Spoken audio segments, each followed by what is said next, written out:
एक ऐसी भूल भुलैया जिसकी दीवारें हर रात अपना रास्ता बदल लेती हैं और जहां अंधेरा होते ही खौफनाक क्रिएचर्स इंसानों का शिकार करने निकल पड़ते हैं। यहाँ एक छोटी सी गलती भी मौत बन सकती है, क्योंकि जिंदा रहने का सिर्फ एक ही नियम है, रात होने से पहले हर हाल में भूल भुलैया से बाहर निकल आना। कहानी की शुरुआत एक रहस्यमयी अंडरग्राउंड लिफ्ट से होती है। उसके अंदर एक अनजान लड़का बंद था जिसकी याददाश्त पूरी तरह मिट चुकी थी। उसे अपना नाम तक याद नहीं था। उसी लिफ्ट में रखा एक बक्सा अचानक हिलने लगता है। वह देखता है कि उसके अंदर एक जिंदा सुअर बंद है। इससे पहले कि वह कुछ समझ पाता, लिफ्ट ऊपर पहुंचकर रुक जाती है। दरवाजा खुलते ही बाहर खड़े कई लड़के उसे घेर लेते हैं। तभी गैली नाम का एक लड़का उसे खींचकर बाहर निकालता है। घबराहट में वह अपनी जान बचाने के लिए भागने लगता है, लेकिन कुछ ही दूर जाकर उसके कदम रुक जाते हैं, क्योंकि चारों तरफ आसमान छूती विशाल दीवारें थीं। वहां से बाहर निकलने का कोई रास्ता नहीं था। बाकी लड़के उसे पकड़कर एक पिंजरे में बंद कर देते हैं। कुछ देर बाद उनका लीडर एल्बी उससे पूछता है कि उसे क्या याद है।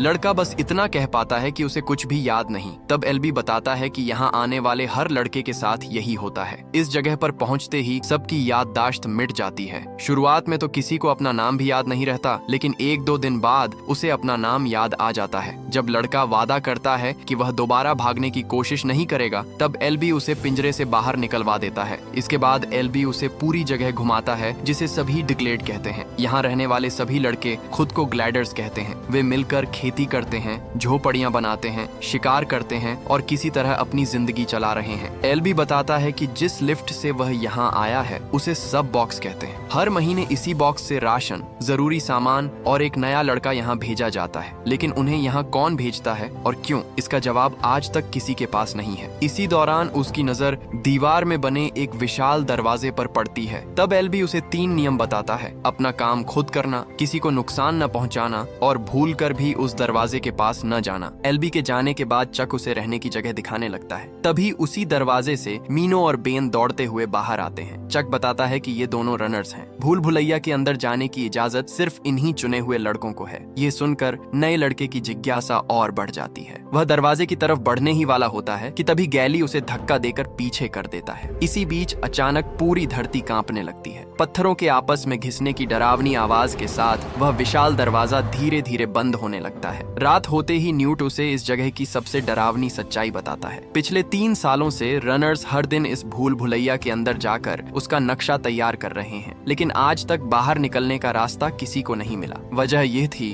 कि यह भूल भुलैया कभी एक जैसी नहीं रहती। हर रात इसकी दीवारें बदल जाती थीं और पूरा रास्ता नया बन जाता था। इसलिए जो भी सूरज ढलने के बाद अंदर फंस जाता, उसकी मौत लगभग तय होती, क्योंकि अंधेरा होते ही वहाँ ग्रीवर्स नाम के खूंखार जीव निकलते थे। इतना सब सुनने के बाद भी नया लड़का डरता नहीं, बल्कि ऐलान कर देता है कि वह भी रनर बनना चाहता है। ये सुनकर गैली भड़क उठता है और सबके सामने उसे मुकाबले की चुनौती दे देता है। शुरुआत में गैली आसानी से उस पर भारी पड़ता है, लेकिन अचानक नया लड़का उसकी ही ताकत का इस्तेमाल उसी के खिलाफ कर देता है। गुस्से में गैली उसकी टांग पर जोरदार वार करता है। वह जमीन पर गिर पड़ता है और उसका सिर जोर से टकरा जाता है। उसी झटके के साथ उसके दिमाग में यादों की एक चमक दौड़ जाती है। पहली बार उसे अपना नाम याद आता है। थॉमस, मुझे अपना नाम याद आ गया। तभी भूल भुलैया की तरफ से एक डरावनी चीख गूंजती है। गैली बताता है कि वह किसी ग्रीवर की आवाज है। हालांकि फिलहाल डरने की जरूरत नहीं, क्योंकि वे जीव कभी भी दीवारों के अंदर नहीं आते। उस रात थॉमस को एक अजीब सपना आता है। कभी वह भाग रहा होता है तो कभी खुद को एक रहस्यमयी लैब में खड़ा पाता है। तभी उसके कानों में बार बार एक औरत की आवाज गूंजने लगती है। अगली सुबह एल्बी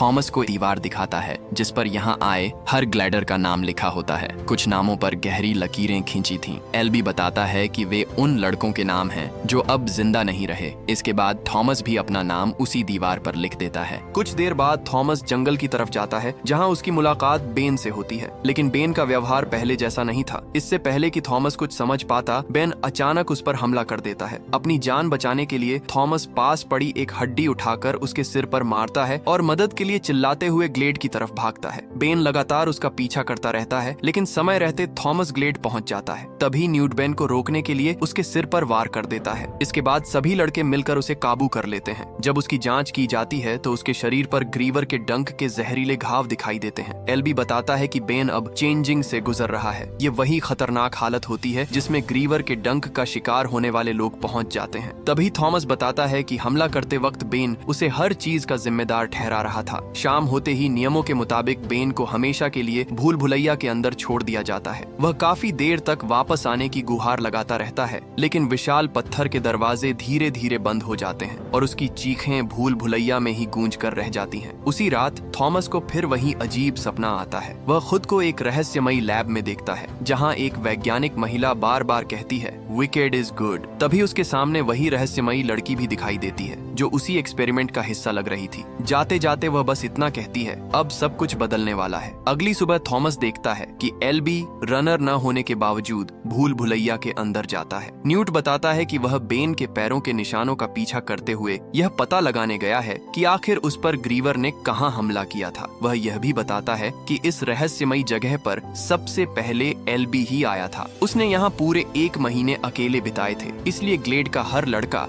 उस पर आंख बंद करके भरोसा करता था। शाम होते होते भी एल्बी और मीनो वापस नहीं लौटते। सभी ग्लेडर्स विशाल दरवाजे के पास खड़े होकर उनका बेसब्री से इंतजार करने लगते हैं। तभी दूर उन्हें मीनो दिखाई देता है, जो घायल एल्बी को अपने कंधे पर उठाकर किसी तरह वापस ला रहा था, लेकिन तब तक पत्थर के विशाल दरवाजे बंद होने लगे थे। सब लोग मीनो से एल्बी को वहीं छोड़कर भाग आने के लिए कहने लगते हैं, लेकिन वह अपने साथी को छोड़ने के लिए तैयार नहीं होता। तभी थॉमस बिना एक पल गंवाए भूल भुलैया की तरफ दौड़ पड़ता है और दरवाजे बंद होने से ठीक पहले उसके अंदर कूद जाता है। ये देखकर सभी के होश उड़ जाते हैं, क्योंकि रात में भूल भुलैया के अंदर जाना मौत को दावत देने जैसा था। भूल भुलैया के अंदर पहुंचते ही थॉमस तुरंत एल्बी की जांच करता है और समझ जाता है कि उसे भी ग्रीवर ने डंक मार दिया है। तभी ग्रीवर्स की डरावनी आवाजें गूंजने लगती हैं और पूरी भूल भुलैया की दीवारें फिर से बदलना शुरू कर देती हैं। मीनो साफ कह देता है कि अब एल्बी को बचाना नामुमकिन है। जिसे ग्रीवर डंक मार देता है उसका बचना लगभग असंभव होता है, लेकिन थॉमस हार मानने वालों में से नहीं था। उसकी नजर दीवार पर उगी विशाल बेलों पर पड़ती है। वह मीनो की मदद से एल्बी को उन्हीं बेलों के बीच छिपा देता है ताकि ग्रीवर्स उसे न देख सकें। तभी एक ग्रीवर उनके बिल्कुल करीब पहुंच जाता है। उसे सामने देखकर मीनो घबरा जाता है और अपनी जान बचाने के लिए वहां से भाग निकलता है, लेकिन थॉमस वहीं छिपा रहता है। यहीं पहली बार वह ग्रीवर को इतनी करीब से देखता है और उसे एहसास होता है कि यह कोई असली राक्षस नहीं बल्कि एक खतरनाक मशीन है, जिसे जानबूझकर राक्षस जैसा बनाया गया है। ग्रीवर के वहां से जाते ही थॉमस राहत की सांस लेता है और एल्बी को बेलों से अच्छी तरह बांध देता है ताकि वह नीचे न गिरे। लेकिन तभी एक दूसरा ग्रीवर उसका पीछा करना शुरू कर देता है। अपनी जान बचाने के लिए थॉमस पूरी ताकत से भागता है। कुछ ही देर में वह एक बंद रास्ते पर पहुंच जाता है, जहां उसके सामने सिर्फ ऊंची पत्थर की दीवार थी। बचने का कोई रास्ता न देखकर वह दीवार पर उगी बेलों के सहारे ऊपर चढ़ जाता है। ग्रीवर भी उसके पीछे पीछे ऊपर आने लगता है, लेकिन उसका भारी शरीर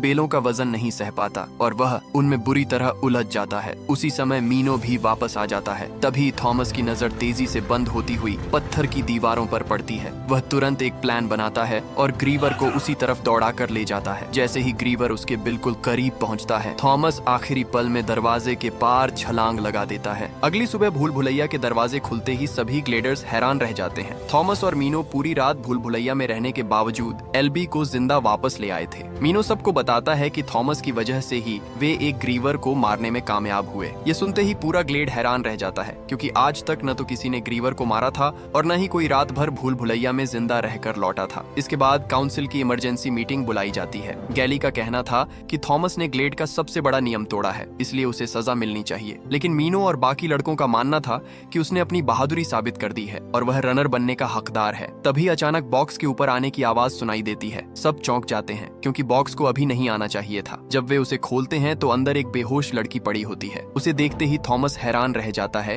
क्योंकि यह वही लड़की थी जो उसे बार बार अपने सपनों में दिखाई देती थी। लड़की के हाथ में एक नोट होता है जिस पर लिखा था, यह आखिरी है। तभी वह अचानक होश में आती है। सबसे पहले थॉमस का नाम पुकारती है और इतना कहते ही फिर से बेहोश हो जाती है। ये देखकर सभी के मन में एक ही डर था कि अगर अब बॉक्स आना बंद हो गया और राशन खत्म हो गया तो वे सभी भूखे मर जाएंगे। लड़की को झोपड़ी में ले जाने के बाद थॉमस दोबारा भूल भुलैया में जाने का फैसला करता है। उसका मानना था कि मरे हुए ग्रीवर की लाश उन्हें यहाँ से निकलने का कोई सुराग दे सकती है। आखिरकार मीनो 3 रनर्स के साथ उसके साथ जाने के लिए तैयार हो जाता है। वे सभी उस जगह पहुँचते हैं जहाँ ग्रीवर की लाश दीवारों के बीच फंसी हुई थी। जब वे उसका एक पैर काटते हैं तो उसके अंदर से से एक इलेक्ट्रॉनिक डिवाइस निकलती है जिस पर विकेड लिखा होता है। यही नाम हर महीने बॉक्स से आने वाले सामान पर भी लिखा होता था। अब उन्हें यकीन हो जाता है कि बॉक्स भेजने वाले लोग ही इस भूल भुलैया और ग्रीवर्स के पीछे हैं। इसके बाद काउंसिल दोबारा इकट्ठा होती है। गैली अब भी नियम तोड़ने की वजह से थॉमस को सजा देने की मांग करता है, लेकिन न्यूट बीच का रास्ता निकालते हुए फैसला सुनाता है कि थॉमस एक रात पिट में बिताएगा और इसके बाद उसे नया रनर बना दिया जाएगा। अगली सुबह मीनो थॉमस को रनर्स के सीक्रेट कैबिन में ले जाता है जहां भूल भुलैया का पूरा नक्शा रखा हुआ था। वह बताता है कि पिछले 3 सालों में वे पूरे मेज का नक्शा बना चुके हैं, लेकिन बाहर निकलने का कोई रास्ता नहीं मिला। ये सच एल्बी ने सबसे छिपा कर रखा था ताकि कोई उम्मीद न हार जाए। मीनो समझाता है कि भूल भुलैया 8 सेक्शन में बंटी है और हर दिन एक तय पैटर्न के हिसाब से बदलती है। तभी थॉमस की नजर डिवाइस पर लिखे नंबर 7 पर पड़ती है। उसे अंदाजा हो जाता है कि जिस ग्रीवर को उसने मारा था वह इसी सेक्शन से आया होगा। इसी बीच लड़की को होश आ जाता है। घबराहट में वह वॉच टावर पर चढ़कर नीचे खड़े ग्लेडर्स पर पत्थर फेंकने लगती है, लेकिन जैसे ही उसकी नजर थॉमस पर पड़ती है वह शांत हो जाती है। थॉमस उसके पास जाता है। वह अपना नाम टेरेसा बताती है। उसे भी अपने नाम के अलावा कुछ याद नहीं था और वह थॉमस को पहचानती भी नहीं थी। टेरेसा बताती है कि उसे एक लैब और विकेड इज गुड शब्द धुंधले धुंधले याद हैं। ये सुनकर थॉमस चौंक जाता है क्योंकि उसने भी अपने सपनों में यही शब्द सुने थे।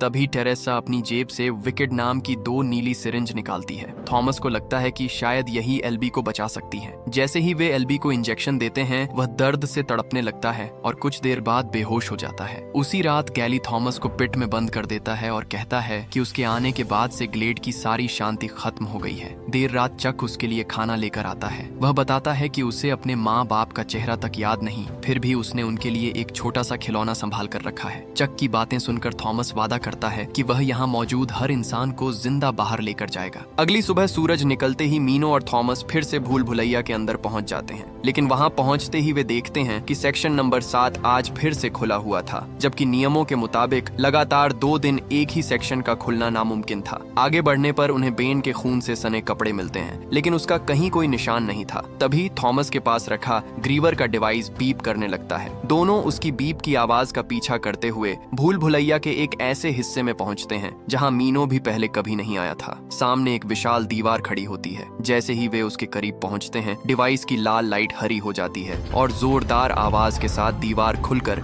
एक गुप्त रास्ता दिखा देती है। दोनों सावधानी से अंदर बढ़ते हैं। सामने एक लंबी अंधेरी सुरंग होती है। तभी लाल लेजर पूरे रास्ते को स्कैन करने लगता है। अगले ही पल सुरंग की गहराइयों से किसी खौफनाक चीज के सरसराने की आवाज गूंज उठती है। खतरा भांपते ही दोनों पीछे मुड़कर पूरी ताकत से दौड़ पड़ते हैं, लेकिन तभी भूल भुलैया की दीवारें बदलनी शुरू हो जाती हैं। उनके सामने एक के बाद एक रास्ते बंद होने लगते हैं। पीछे से वह डरावनी आवाज लगातार उनके करीब आती जा रही थी। दोनों बिना रुके पूरी रफ्तार से दौड़ते रहते हैं। जैसे ही वे गुप्त रास्ते के मुहाने तक पहुंचते हैं विशाल पत्थर की दीवारें तेजी से बंद होने लगती हैं। आखिरी सेकंड में दोनों छलांग लगाकर बाहर निकल जाते हैं। अगले ही पल वह रास्ता बंद हो जाता है और दोनों किसी तरह अपनी जान बचाकर ग्लेड लौट आते हैं। ग्लेड लौटते ही थॉमस और मीनो सबको उस गुप्त रास्ते के बारे में बताते हैं जो शायद बाहर निकलने का इकलौता रास्ता था, लेकिन गैली इसे एक खतरनाक जाल बताकर उसके अंदर जाने का विरोध करता है। इसी बात को लेकर थॉमस और गैली के बीच जोरदार बहस छिड़ जाती है। तभी टेरेसा बताती है कि एल्बी को होश आ गया है। यह सुनते ही सभी तुरंत उसके पास पहुंच जाते हैं। एल्बी घबराई हुई आवाज में कहता है कि वे लोग कभी बाहर नहीं निकल पाएंगे। इंजेक्शन की वजह से उसकी सारी यादें वापस आ चुकी थीं। वह थॉमस की तरफ देखकर कहता है कि वह हमेशा से उनका पसंदीदा था। फिर थॉमस से पूछता है, आखिर तुम यहाँ क्यों आए हो? इससे पहले कि कोई एल्बी से और कुछ पूछ पाता पूरे ग्लेड में अफरा तफरी मच जाती है। सब देखते हैं कि आज भूल भुलैया के दरवाजे बंद होने की बजाय खुले ही रह गए हैं, बल्कि चारों तरफ नए रास्ते खुलने लगते हैं। अगले ही पल दर्जनों खूंखार ग्रीवर्स अंदर घुस आते हैं और पूरे ग्लेड में मौत का तांडव शुरू हो जाता है। हर तरफ चीख पुकार मच जाती है। गैली अपने कुछ साथियों के साथ बॉक्स में छिप जाता है, जबकि थॉमस, टेरेसा और बाकी लड़के खेतों की तरफ भागते हैं। लेकिन तभी एक ग्रीवर उनकी आंखों के सामने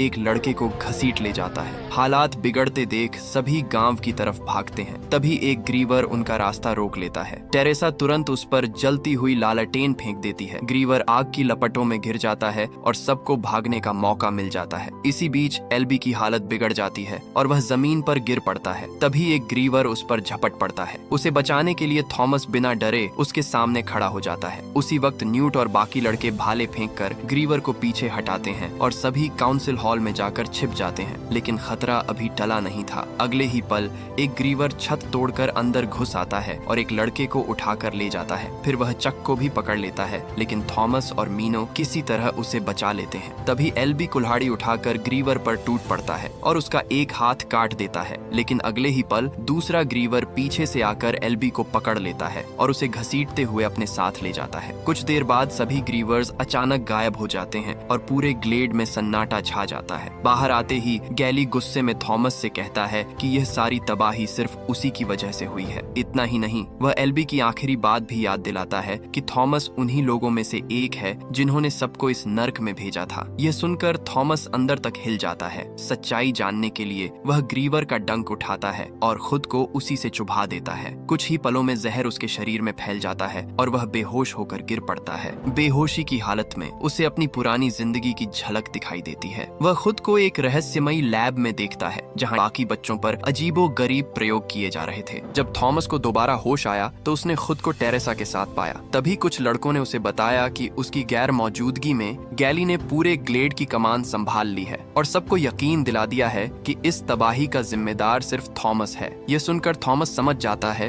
कि अब सच्चाई छिपाने का कोई फायदा नहीं है। वह सबके सामने एक बड़ा राज खोलता है। वह बताता है कि वे किसी साधारण भूल भुलैया में नहीं बल्कि एक खतरनाक टेस्ट का हिस्सा हैं, जिसे पार करके ही बाहर निकला जा सकता है। बचपन से ही उन सभी पर अलग अलग प्रयोग किए जाते रहे थे और यह पूरा एक्सपेरिमेंट विकेड नाम की संस्था चला रही थी। थॉमस यह भी कबूल करता है कि एक समय वह और टेरेसा भी उसी संस्था के लिए काम करते थे। हालांकि उसे अब भी यह याद नहीं था कि आखिर उन दोनों को भी इस भूल भुलैया में क्यों भेजा गया। कुछ देर बाद गैली थॉमस और टेरेसा को सबके सामने ले आता है। अब वह उन्हें हमेशा के लिए भूल भुलैया में भेजना चाहता था, लेकिन कई ग्लेडर्स को लगने लगा था कि शायद थॉमस ही उन्हें यहाँ से बाहर निकाल सकता है। तभी मौका देखकर थॉमस खुद को छुड़ा लेता है और मीनो गैली पर अपना ब्लेड तान देता है। थॉमस कहता है, जिसे भी इस नर्क से बाहर निकलकर आजादी चाहिए वो अभी मेरे साथ आ जाए। गैली को यकीन था कि कोई भी उसके साथ नहीं जाएगा, लेकिन अगले ही पल न्यूट, मीनो, चक और कई ग्लेडर्स थॉमस के साथ खड़े हो जाते हैं। गैली बस मुस्कुराकर कहता है, गुड लक। काफी देर तक भूल भुलैया में भागने के बाद आखिरकार वे सेक्शन नंबर 7 के आखिर में बने उस विशाल दरवाजे तक पहुंच जाते हैं। लेकिन तभी एक और ग्रीवर उनका रास्ता रोक लेता है। सभी मिलकर उसका सामना करते हैं। भयानक लड़ाई के दौरान कई ग्लेडर्स गहरी खाई में गिर जाते हैं। इसी अफरा तफरी में टेरेसा का वार ग्रीवर पर तो पड़ता है, लेकिन उसके हाथ से इलेक्ट्रॉनिक डिवाइस छूटकर खाई की तरफ जा गिरती है। चक बिना एक पल गंवाए उसे उठाने दौड़ पड़ता है। तभी उसकी नजर ऊपर चढ़ते एक और ग्रीवर पर पड़ती है। चक सबको आगाह करता है और सभी मिलकर पूरी ताकत से उसे वापस खाई में धक्का दे देते हैं। लेकिन अगले ही पल 2 और ग्रीवर्स वहां पहुंच जाते हैं। उधर टेरेसा और चक किसी तरह डिवाइस को दरवाजे से जोड़ देते हैं। तभी उन्हें पता चलता है कि दरवाजा खोलने के लिए 8 अंकों का एक खास कोड चाहिए। थॉमस तुरंत समझ जाता है कि यह कोड भूल भुलैया के सेक्शनों के खुलने के क्रम से जुड़ा है। मीनो वह क्रम बताना शुरू ही करता है कि तभी एक ग्रीवर उस पर हमला कर देता है। एक ग्लेडर अपनी जान जोखिम में डालकर उससे भिड़ जाता है और मीनो को बचा लेता है। मीनो तुरंत पूरा क्रम बता देता है। टेरेसा जैसे ही वह कोड डालती है, विशाल दरवाजा धीरे धीरे खुलने लगता है। उसी पल भूल भुलैया की ऊंची ऊंची दीवारें अपने आप बंद होने लगती हैं और उनके बीच फंसे सभी ग्रीवर्स कुचल जाते हैं। दरवाजे के पार जाते ही वे एक हाईटेक लैब में पहुंचते हैं। वहां हर तरफ वैज्ञानिकों और गार्ड्स की लाशें बिखरी पड़ी थीं। पास ही एक सर्विलांस रूम था जहां दर्जनों स्क्रीन पर पूरे ग्लेड की निगरानी दिखाई दे रही थी। थॉमस एक रिकॉर्डेड वीडियो चलाता है। उसमें डॉक्टर एवा पेज, जो WCKD की डायरेक्टर थी, सभी को भूल भुलैया का टेस्ट पूरा करने पर बधाई देती है और फिर पूरी सच्चाई बताती है। वह कहती है कि कई साल पहले सूरज की भीषण गर्मी और फ्लेयर नाम के जानलेवा वायरस ने पूरी दुनिया को तबाह कर दिया, लेकिन नई पीढ़ी के कुछ बच्चे इस वायरस से सुरक्षित थे, इसलिए इसलिए उनके दिमाग का अध्ययन करने के लिए यह पूरा एक्सपेरिमेंट किया गया ताकि इंसानियत के लिए इलाज खोजा जा सके। तभी वीडियो में हथियारबंद लोग लैब पर हमला करते दिखाई देते हैं। आखिर में एवा कहती है कि उन्होंने जो कुछ भी किया वह इंसानियत को बचाने के लिए किया, और अगले ही पल खुद को गोली मार लेती है। वे अभी इस सच्चाई को समझ ही रहे थे कि तभी अचानक गैली वहां आ पहुंचता है। टेरेसा तुरंत पहचान जाती है कि उसे भी ग्रीवर ने डंक मारा है। गैली बिना कुछ सोचे थॉमस पर गोली चला देता है, लेकिन उसी पल चक उसके सामने कूद पड़ता है। अगले ही सेकंड मीनो अपना भाला गैली के सीने में घोंप देता है। मरने से पहले चक अपना लकड़ी का छोटा सा खिलौना थॉमस के हाथ में थमा देता है और उसे उम्मीद देने के लिए धन्यवाद कहता है। कुछ ही पलों में वह थॉमस की बाहों में दम तोड़ देता है। तभी हथियारबंद सैनिक वहां पहुंचकर सभी बचे हुए ग्लेडर्स को अपने साथ हेलीकॉप्टर में ले जाते हैं। लेकिन तभी सबसे बड़ा सच सामने आता है। डॉक्टर एवा पेज जिंदा थीं। वह मुस्कुराते हुए कहती हैं, मेज ट्रायल सफल रहा, अब फेज 2 शुरू होगा। अगर आप पार्ट 2 भी देखना चाहते हैं तो कमेंट करके जरूर बताइए। मिलते हैं अगली वीडियो में। बाय।